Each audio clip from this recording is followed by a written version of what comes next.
আসসালামু আলাইকুম রহমতুল্লাহ। সমস্ত প্রশংসায় আল্লাহ আল্লাহ করি। আগেই বলেছি,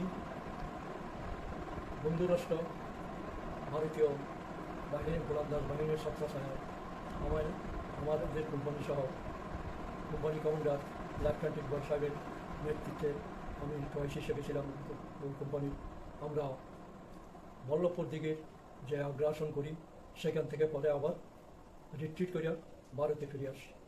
তখন করিমেটিলায় আমাদের যে অস্থায়ী ক্যাম্প ছিল, সেইখানে আসিয়া সবাই জড়ো হই।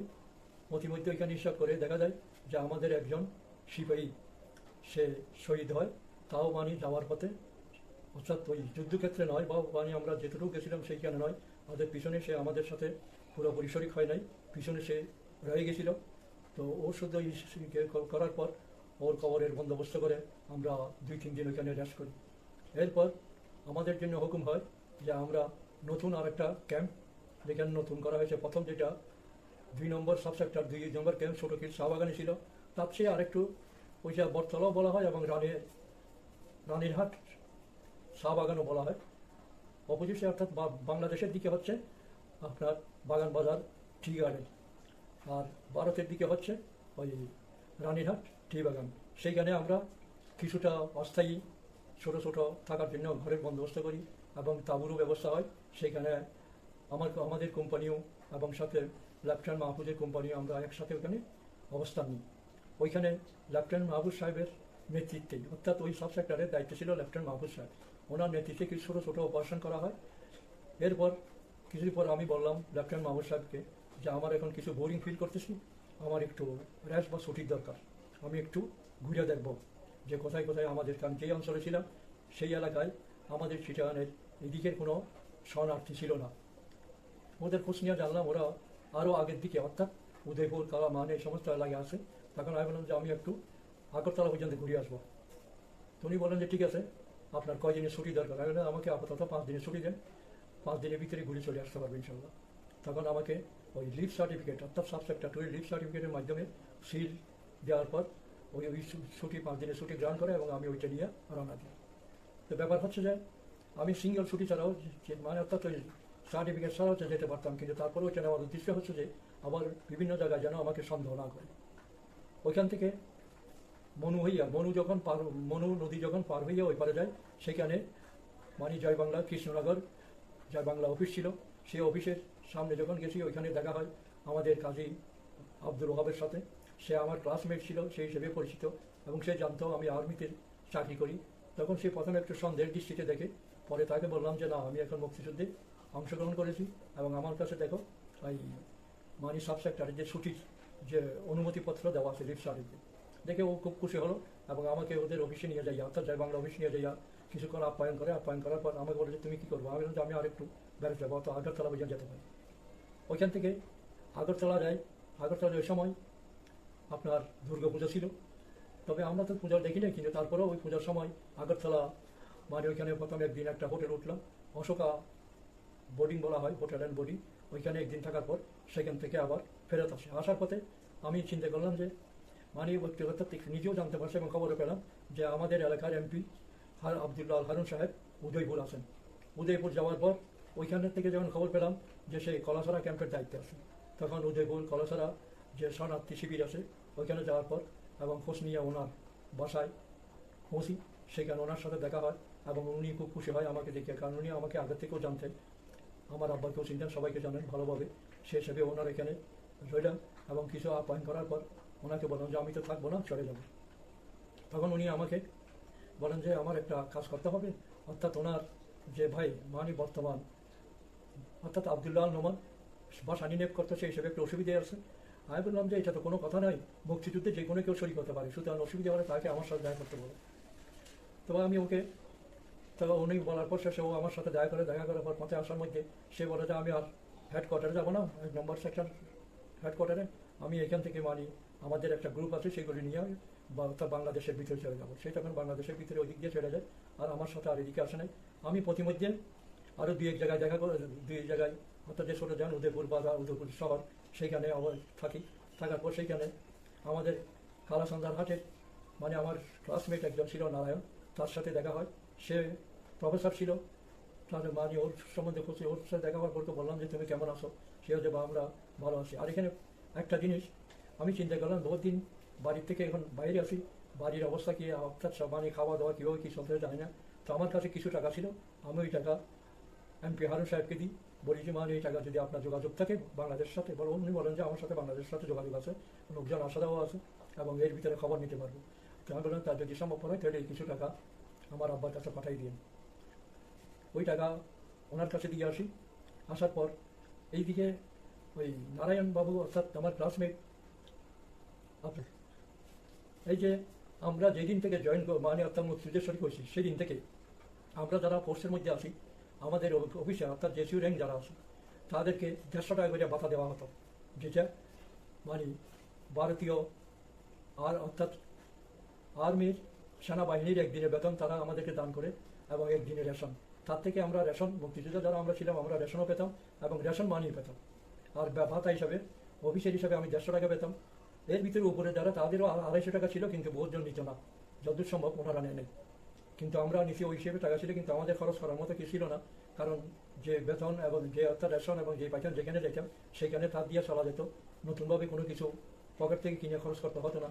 আর বাংলাদেশের ভিতরে ঢুকলে সেখানেই আমাদেরকে আমাদের বাংলাদেশের ভাইয়েরা মানি যে যতটুকু পারে এইদিকে সাহায্য করতে খানা দানার ব্যাপারে, তার জন্য আমাদের কোনো চিন্তা করতে হতো না। এই হিসেবে ওর থেকে টাকা কিছু আমি এমপি হারুন সাহেবকে দিই যাতে আমার আব্বার কাছে পৌঁছাতে পারে। ওই সময় 150 টাকা বহুত বড় টাকা ছিল। আর উদয়পুর যখন নারায়ণের সাথে দেখা হয় তখন তার অবস্থা দেখি তারাও খুব শোচনীয় অবস্থা আছে, শরণার্থী শিবির আছে, ওর মা ওর ভাই বোন তারা ওরাও আছে। তো আমি বললাম যে আমি তো বেশি কিছু সাহায্য করতে পারবো না, তবে কিছু ওকেও সাহায্য করলাম যাতে অন্তপক্ষে কিছু কাপড় চোপড় নিতে পারে। তখন তো কাপড় চোপড়ের দামও বহুত কম। ওইখান থেকে এই সমস্ত জায়গা ঘুরে এবং আরও বিভিন্ন জায়গা ঘুরে শেষমেশ আমি আমার সাব সেক্টরে আসে হাজির হই। হাজির হওয়ার পর ওইখানে কয়েকদিন থাকার পর তখন উনি বলেন যে আমার প্লাটুনকে মানে অর্থাৎ জর্জেরিয়া ক্যাম্প, যার জায়গার নাম জর্জেরিয়া, যার নাম আমরা গিয়েছিলাম ফজল ক্যাম্প, যে ফজল ক্যাম্পে যেতে হবে, সেখানে ফজল ক্যাম্পের দায়িত্বে আছে ক্যাপ্টেন নুরুল হুদা। উনি ইঞ্জিনিয়ার করে লোক ছিলেন, কাজে আপনি ওনার কাছে রিপোর্ট করবেন। মানে আমার প্লাটুন নিয়ে তখন আমি ওইখান থেকে বহুত হাইটে এবং বেশ সময় নিয়ে কতটুকু মতো ট্রলারে করে ওই টমটমের মতো, এখন তো টমটম বলে, তখন টমটম না, ওইগুলো ওই বড় চাকাওয়ালা চা বাগানের গাড়ি টাড়ি মানে মালপত্র নিত, ওই গাড়িতে করে মাল আমাদের হাতিয়ার টাতিয়ার এবং আমাদের বিছনাপত্র তুলে দিই এবং এইভাবে যাইয়া ওই প্রথম টিপরা বাজারে উঠি। সেখানে কিছুক্ষণ রেস্ট নেওয়ার পর এর টিপরা বাজারের কাছেই হচ্ছে মানে জর্জরিয়া ক্যাম্প, যাকে বলা যা আমরা নাম দিয়েছিলাম ফজল ক্যাম্প। অর্থাৎ ফজল হচ্ছে লেফটেন্যান্ট ফজল, যিনি মহাশরীতে যুদ্ধের সময় মানে উনি শহীদ হন, সেই হিসেবে ওনার নাম দিয়েছিলেন। আরও একজনের নাম আমরা দিয়েছিলাম, আমরা মনে করতাম যে শহীদ হয়েছে মানে লেফটেন্যান্ট শমশের, কিন্তু পরবর্তী জানা যায় সে শহীদ হয়নি, সে আহত হইয়া মানে হানাদার বাহিনীর হাতে ধৃত হয়। পরে সে মানে অর্থাৎ এই হানাদার বাহিনী অর্থাৎ পাকিস্তানের মানে বেতার থেকে বিবৃতি রাখে বিভিন্ন ধরনের, অতগুলো লম্বা কথা আমি বলতে চাই না। তবে আমরা ওইখানে ওই চিপড়া বাজারে পর ফজল ক্যাম্পে কয়েকদিন থাকলাম। থাকার পর এমন সময় খবর পেলাম যে লেফটেন্যান্ট কর্নেল অর্থাৎ ক্যাপ্টেন জাফর ইমাম, উনি বাংলাদেশের ভিতরে অর্থাৎ লেসু বাগান বেলুনিয়ার পাশে ওইখানে ভিতরে ঢুকেছিল, ওনার বাহিনী সহ আটকা পড়ছে, ওনার চতুর্দিকে হানাদার বাহিনী ঘেরার মধ্যে দিছে। তো এখন ওই হানাদার বাহিনী ঘেরার থেকে ওনাকে সরাতে হবে, অর্থাৎ অন্যান্য যে পজিশনগুলি আছে আগে আর পিছে, যেমন তার ভিতরে পরশুরাম মানে পরশুরামের পর গতুমা রেল স্টেশন, বিভিন্ন জায়গায় কয়েক পার্টি দিয়ে হামলা করাতে হবে। হামলা করলে তখন উনি একটু সুবিধা পাবেন, উনি নিজেই আবার ওর পার্টি ওই ওদের অর্থাৎ ওর ঘেরার থেকে ফিরে আসতে পারবে। তখন এই সমস্তই পর তো হামলা করার পর আমরা তখন আমি বললাম যে আগে আমাকে মানে গতুমা রেল স্টেশন যে মানে হানাদার বাহিনী যে পজিশন আছে তাদের কী করতে হবে দেখতে হবে, বিনা রেখিতে কোথাও যাওয়া সম্ভব না।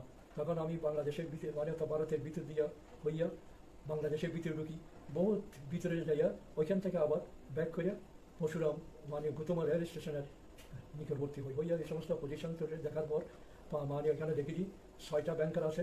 ওই যে রেল স্টেশনে ওইটা নিচে দিয়ে একটা নদী গেছে, নদীর দুই পাশেই মানে রেল স্টেশন বরাবর একদিকে 3টা ব্যাংকার, আরেকদিকে 3টা ব্যাংকার। ওই ব্যাংকারে এক প্লাটুন হানাদার বাহিনী ছিল, তাদের সাথে রাজাকারও যে অর্থাৎ হানাদার বাহিনী যেখানে থাকতো সেখানে রাজাকারও থাকতো। তো আমরা ওইটা রেকি করার পর কীভাবে কী করবো, তখন আমরা ঠিক করলাম যে আমরা প্রথম বাংলাদেশের ভিতরে ঢুকবো, ঢুকিয়া বাংলাদেশের ভিতর থেকে ওই নদী দিয়া দুই পাশেই আমরা ওই পরশুরাম গুতুমা রেল স্টেশন অর্থাৎ ওই ব্রিজে আমরা হামলা করব। ব্যাপার হচ্ছে যে এই পর্যন্ত কোথাও সরাসরি হামলা একমাত্র আমরা যেটা ভারতীয় গোলন্দাজ বাহিনীর ছায়াতলে অর্থাৎ ওনাদের সাহায্যে যে বল্লভপুর দিঘিতে বা সম্পূর্ণের বিরুদ্ধে হামলা করা হয়েছিল সেটা করেছি। এছাড়াও এর আগে কোথাও মানে ভারত থেকে সোজাসুজি বাংলাদেশে কোনো পজিশনে হামলা করা যায়নি হানাদার বাহিনীর উপর। আমরাই প্রথম ছিলাম যেটা বল্লভপুর দিঘিতে হামলা করছিলাম।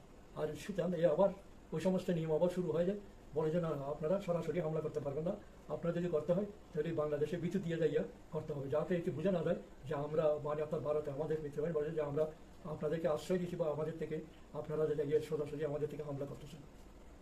সেই হিসাবে আমি আমার পার্টি নিয়ে, আমার পার্টিতে 3 জন হাবিলদার ছিল, 60 জন নায়ক ছিল, মানে লেস নায়ক ছিল 60 জন, আর ফোর্স ছিল আমরা টোটাল 30 জন সর্বমোট বেড়ে।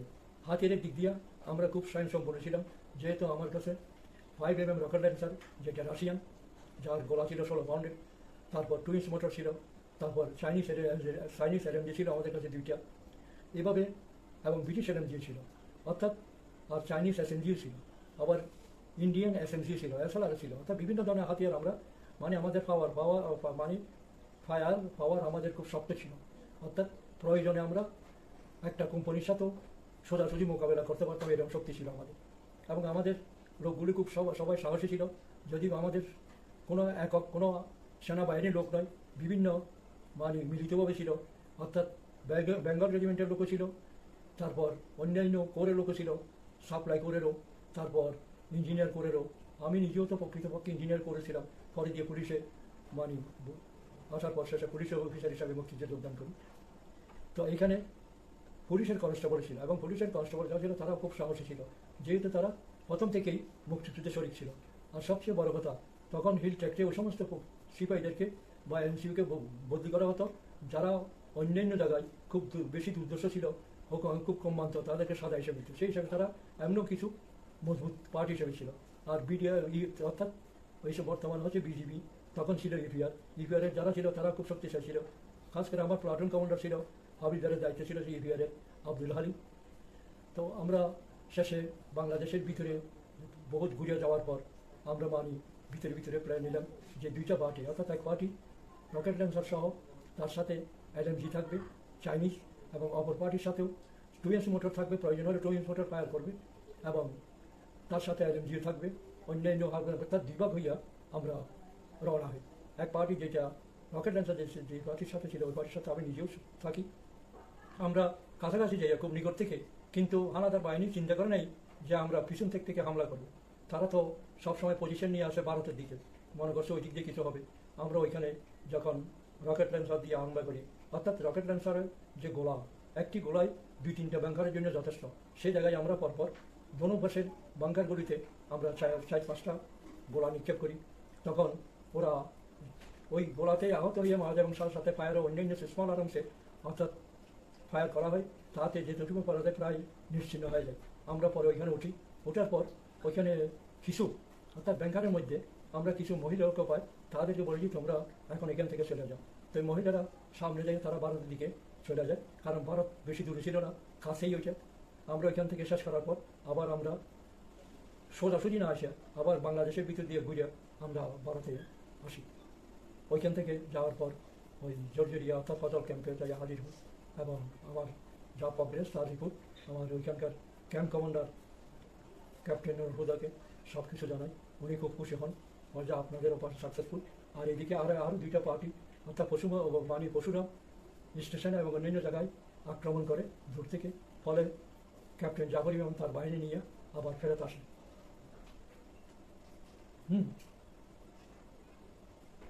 এবং ওইখানে বেশ কয়েকদিন অবস্থান নেওয়ার পর আমার উপর হুকুম হয় যে ওই সামনের দিকে যে সমস্ত অর্থাৎ ভারতের মধ্যে যে সমস্ত শরণার্থী শিবির আছে, যেমন অন্যান্য দিকে যেগুলো ছিল সেগুলো পাহাড়ের মধ্যে ছিল, তাদের একটা অবস্থান ছিল ভালো, কিন্তু ওইদিকে প্রায় প্লেন ল্যান্ডের মতো, অর্থাৎ ভারতের সাইডেও ছোটো টিলা আর বাংলাদেশের সাইডেও প্রায় সমান্তরাল।